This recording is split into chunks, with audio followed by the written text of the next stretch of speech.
Hey everyone, welcome back. I'm Johnny B. Crazy and you have entered the House of the Conqueror. First off, if you haven't seen the first two breakdowns, they should pop up at the top of your screen. I came down with a cold and have gotten a little bit behind, so you're going to get two breakdowns in one. I will put a break in the middle and analyze them separately. Hit all those buttons below and let's get this shit started. This show is just getting better in my opinion, and this one does not disappoint. So, as always, let's use Neil Gaiman's Norse mythology as a guide and have fun pointing out the highlights of this episode. If you have a scene you love that I did not address, please leave it in the comments below, along with some of your favorite Norse myths. And in this video, we're going to feature sassaK's comment. Before this episode, I was convinced Magna was Vidar's son. He can't be though, if he's Thor and Vidar is Vidar. By the way, here's some info on the actual Vidar. He did survive Ragnarok, and he did kill Fenrir. He avenged his father's death. I haven't looked up origins of the other characters' names. I probably will now that I know at least with Vidar, he was actually a god or a giant. And yes, Vidar was a god, one of the few gods to survive Ragnarok. Let's see what Neil Gaiman has to say about it. Odin's son Vidar, the silent god, the reliable god, will watch his father die. Vidar will stride forward as Fenrir gloats over Odin's death and thrust his foot into the wolf's lower jaw. Vidar's 2 feet are different. One of them has a normal shoe on it. The other wears a shoe that has been constructed since the dawn of time. It is assembled from all the bits of leather that people cut from the toes and the heels when they make shoes for themselves and throw away. If you want to help the Aesir in the final battle, you should throw away your leather scraps. All thrown out scraps and trimmings from shoes will become part of Vidar's shoe. Thank you so much for the comment, sassaK. We will hear a little bit more about Vidar in this breakdown. Episode 3, Jutulheim. Giants. A common term for various supernatural creatures from Norse mythology. They were associated with a rash and often destructive nature, the arch enemies of the gods. In Jutulheim, the home of the giants, is Mimir's well. It bubbles up from deep in the ground, and it feeds Yggdrasil, the world tree. Mimir, the wise one, the guardian of memory, knows many things.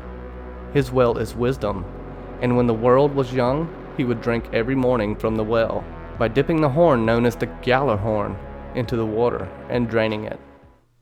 I call this the Meet of Poets episode, but it also parallels the trials of Thor and Utgard.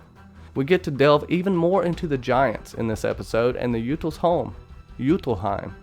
Immediately after the opening quote that introduces the giants, we see Lorebridge about to cause some mischief, while Magna is very nervous about doing anything wrong.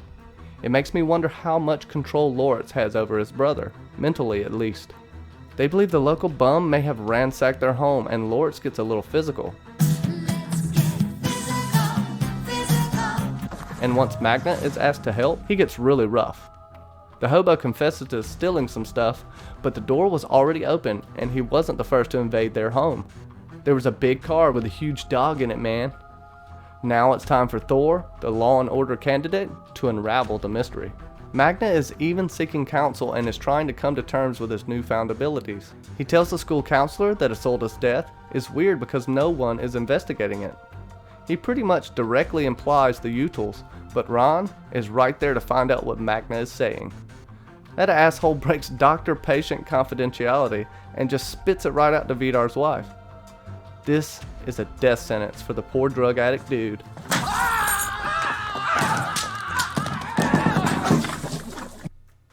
Turd finds out they roughed up the hobo and tells her son Magna it's important that you control your temper.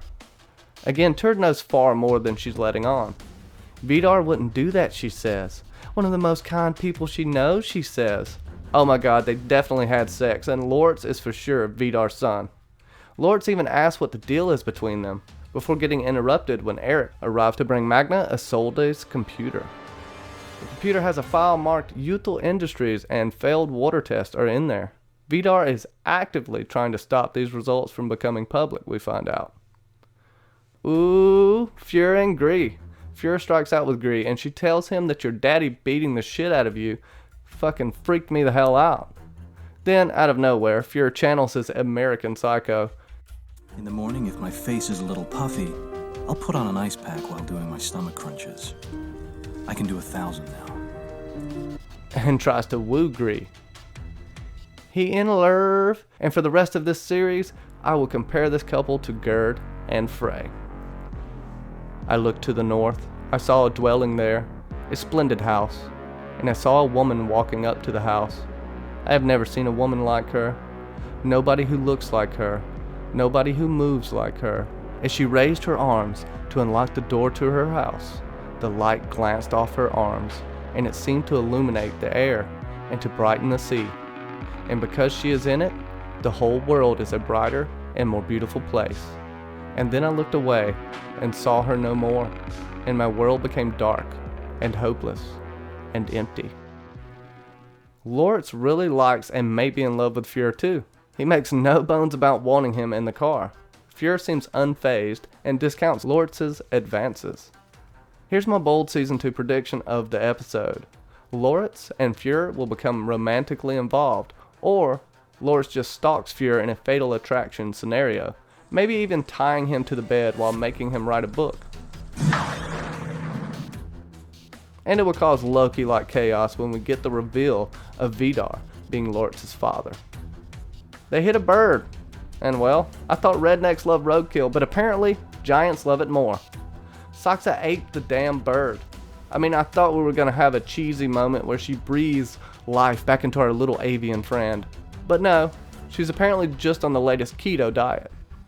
The police chief tells Magna that a storm blew Isolde into the mountain. Thor knows weather, and the weather had nothing to do with this. Once the chief mentions Magna's world record sprint from the mountain all the way to town, he smartly cuts off the conversation. Now it's time for Magna's 80s training montage. He just ran 100 meters in less than 7 seconds. Just think about that. The clothes that Isolde was wearing at the time of her death were released, and Magna ultimately gets a hold of them and sniffs them like a bloodhound or a weirdo. As he is receiving the news and being offered the clothes over the phone by Eric, Vidar, Winch, and Wotan all witness this. Vidar is elated. Homer Simpson just killed Magna for him. It's time for a celebration of the death of a nuisance. sassaK and Fjord are curious, and they found out Vidar killed Isolde because she found the tunnel in the glacier. The doctors are astonished when they're reviewing Magna's x-rays. They've never seen anything like it. Magna doesn't even have a scratch or a bruise on him, not even a broken bone. As he was leaving the hospital, the poor dead hobo comes in. Well, he's dead. He was pitching a tent too. Tyr does not seem surprised that Magna is okay. She makes a cryptic statement about how it's a good thing that strength runs in their family. She need to quit it. We see the salmon in class, and Magna asks about the water. sassaK gets offended and defends her family. But if we look at Norse mythology, this connects directly to the events that led to the first Ragnarok. After the death of Balder, Thor and the others had to capture Loki. The gods brought their net, and they wrapped it tightly around the fish and carried it between them. The salmon began to drown in the air, gasping for water, and then it thrashed and twitched, and now they were carrying a panting Loki. The gods forced Loki onto the 3 great stones. They put one of the stones beneath his shoulders, one under his loins, and one beneath his knees. The gods took Narfi's spilled entrails, and they pushed them through the holes they had made in the stones, binding Loki's neck and shoulders tightly. They wound the entrails of his son around his loins and his hips, tied his knees and legs so tightly he could barely move. Then the gods transformed the intestines of Loki's murdered son into fetters so tight and so hard that they might have been iron. If Loritz is Loki, how much does he really know, and will he be caught with his hand in the proverbial cookie jar next season? Loki has a complex story of pain, misery, and loneliness. Could that be Loritz's fate? Magna is enlisting teachers to his cause, having her test the blood on Isolde's jacket. He has been sniffing it like a creeper and thinks something odd about it. He even tells Gree and gets her to sniff it too. Gree is understandably put off by this and has to think Magna is a little insane. Gree wonders if it's just in his head and doesn't even notice the smell herself. Gree wants to know why Magna is so adamant about this. He replies, because she was my only friend. So damn sad. Gree says she's his friend. So, there's that. Back in the friend zone. Kaci, please be careful. Trust me, Kaci. We find out through mean girl interrogation tactics that Gree is a virgin.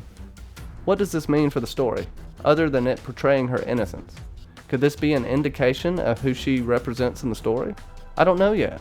Do you?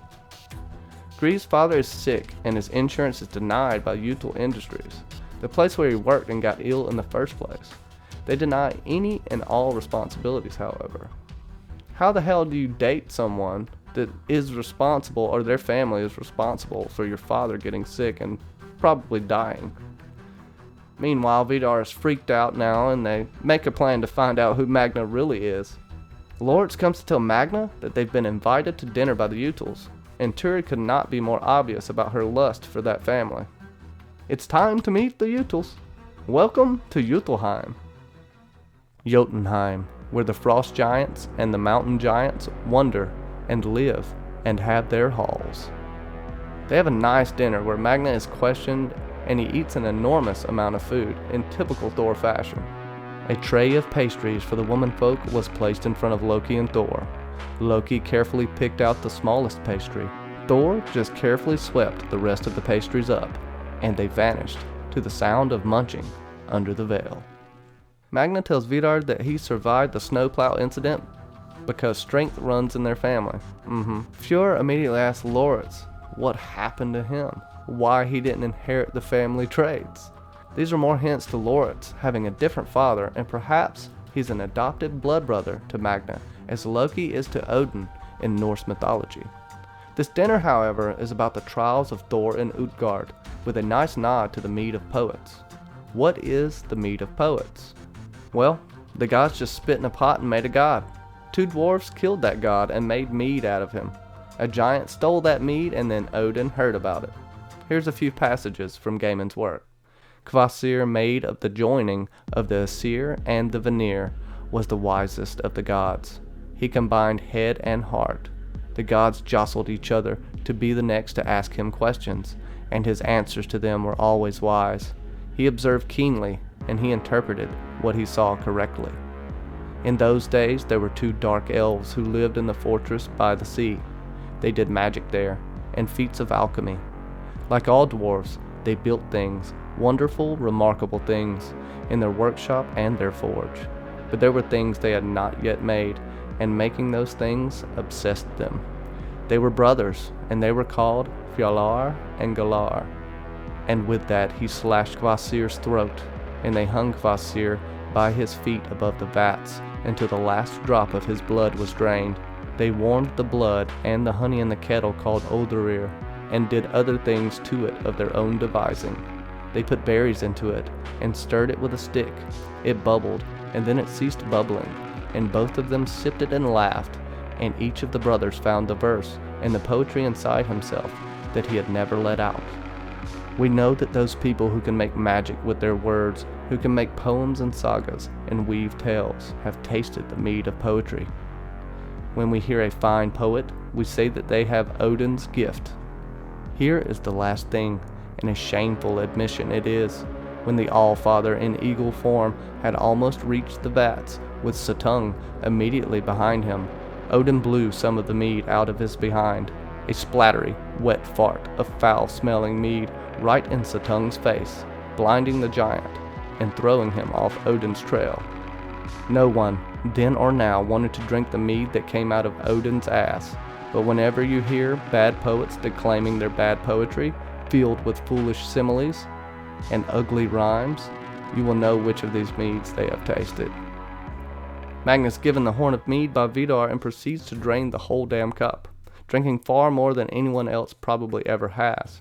just like when Thor was challenged to drain Utgarda-Loki's cup, not knowing the cup was connected to the ocean, or that he had drunk so much of it that the ocean began to ebb and flow for the first time, causing the very first tides. Thor raised the horn to his lips and he drank like a god drank so long and so deeply that Loki and Thialfi simply stared at him in astonishment. But when he lowered the horn, the mead had gone down by another knuckle's worth. "I'm done with this," said Thor, "and I am not convinced this is only a little mead." Once Magna tastes of this mead, it seems to unlock things inside of him, causing him to go into a type of dance trance. #StankyNeck. We'll be the first to rise. 2 more tests awaited Thor, and the next was him trying to lift Utgarda-Loki's house cat. This was no mere house cat, however. It was the Midgard serpent. Regardless, he managed to get one of the cat's feet off the ground, much to the astonishment of the giants in Utgard. This is possibly represented by Magnus' axe throw. The final trial of Thor was for him to wrestle Utgarda-Loki's foster mother. This was not, however, an ordinary old woman. They stood together facing each other. The first to get the other one down onto the ground would win. Thor pushed the old woman, and he pulled her. He tried to move her, to trip her, to force her down, but she might as well have been made of rock for all the good it did. She looked at him the whole time with her colorless old eyes and said nothing. And then the old woman reached out and gently touched Thor on the leg.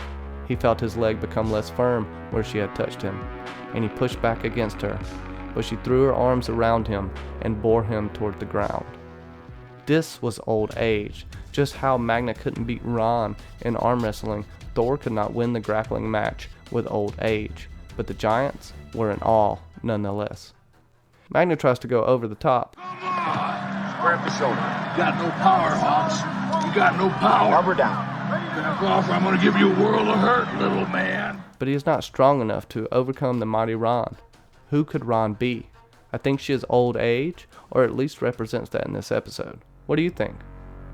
That was Ellie, old age.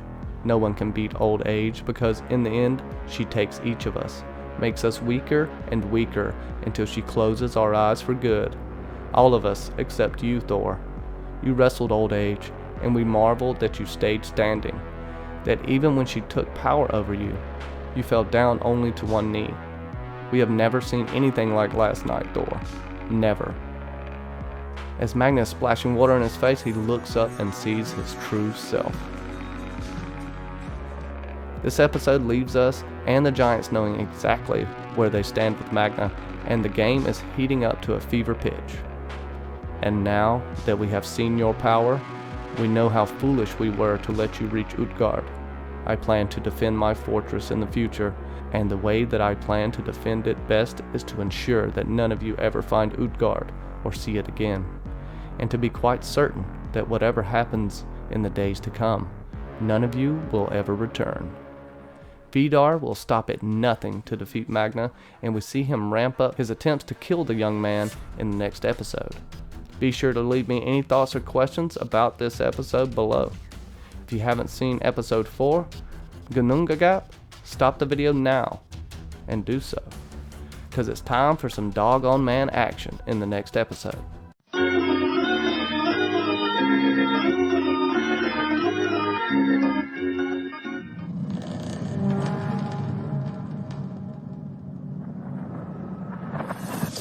Episode 4, Ginnungagap. Chaos monsters, common name for a group of beasts in Norse mythology that teamed up with the giants and fought the gods. The most known are the Midgard serpent, the Fenris wolf, and the hellhound. Between Muspell and Niflheim was a void, an empty place of nothingness without form. The rivers of the mist world flowed into the void, which was called Ginnungagap, the yawning gap. Over time beyond measure, these poisoned rivers in the region between fire and mist slowly solidified into huge glaciers. The ice in the north of the void was covered in frozen fog and pellets of hail. But to the south, where the glaciers reached the land of fire, the embers and the sparks from Muspell met the ice, and warm winds from the flamelands made the air above the ice as gentle and as comfortable as a spring day. This episode starts with Magna doing his best Rocky workout montage. He can't stop thinking about Mead and what he saw in the mirror. Apparently these things are best thought out over a whole box of cereal. Vidar gets out his axe and is preparing for battle. Ron says there hasn't been anyone other than them that survived the last Ragnarok. Let me just give you a vision of the slain. In the twilight, where Loki and Heimdall's bodies once lay beside each other, nothing can be seen but two heaps of grey ash on the blackened earth, the smoke mingling with the mist of the morning. Nothing will remain of the armies of the living and of the dead, of the dreams of the gods and the bravery of their warriors. Nothing but ash. They haven't seen someone of Magnus' like in hundreds of years. Now they are back, says Vidar. Ron wants to know who and what he is before they take action, and the Jutuls make a pact. Fjör even agrees with Ron. Vidar just wants to murder and ask questions after. He reluctantly agrees. So Tord finds out they got drunk at Jutulheim. Of course Magna told her, but not before being given a little push by the trickster Lorebridge. Tord is livid. They tell her they were served wine, booze, champagne, and mead. Mead is the trigger word. So much mead for so many warriors, says Skirnir. Where does it come from? It comes from a goat called Hydrun, Frey told him. She stands on top of Valhalla and eats the leaves of the tree called Lerad, which is what we call that branch of Yggdrasil, the world tree. From her udders, the finest milk flows. There will always be enough for every warrior. Lorebridge is now making excuses for the great Jutuls. Do you think Lorebridge will end up siding with the Jutuls at some point? I do. I've been saying it this whole time. The hints that Lorebridge is a giant are overwhelming at this point, and Magna seems to at least notice his brother's affinity for the powerful family. Magna begins to look up mead in Norse mythology and sees its immediate connection with the gods and the giants. Right after seeing this, Magna decides to confront Winch and ask her what she's done to him. The old woman tells him that she just awakened him and this power was always there. Then we get confirmation that Magna is Thor. Winch, who now I believe is definitely Urd, or a Norn, a weaver of fate, lets him know that fate is in his hands, that the giants are destroying the world while the humans sit by and watch. They have been unopposed until now. Meanwhile, Gree and Fjör's story is heating up. It's still unclear for the viewers what Fjör's actual intentions are. We know he's a giant and dangerous, but we start to see a different side of him throughout this episode, and with a reenactment of Isolde's last flight, Fjör and Gree bond through reliving their dead classmates' last moments. Could they represent Gerd and Frey? Who is she? Asks Skirnir. A giant. Her father is Gaimen, the earth giant. Her mother, a mountain giant, Arboda. And does this beautiful creature have a name? Her name is Gerd. Frey was silent once more. Skirnir said, Your father is worried about you. We are all worried. Is there something I can do? If you will go to her and ask for her hand, I would give anything. I cannot live without her. Bring her back to me, to be my wife. Whatever her father says, I will pay you so well. He told Gerd of the beauty of Frey, and of his power.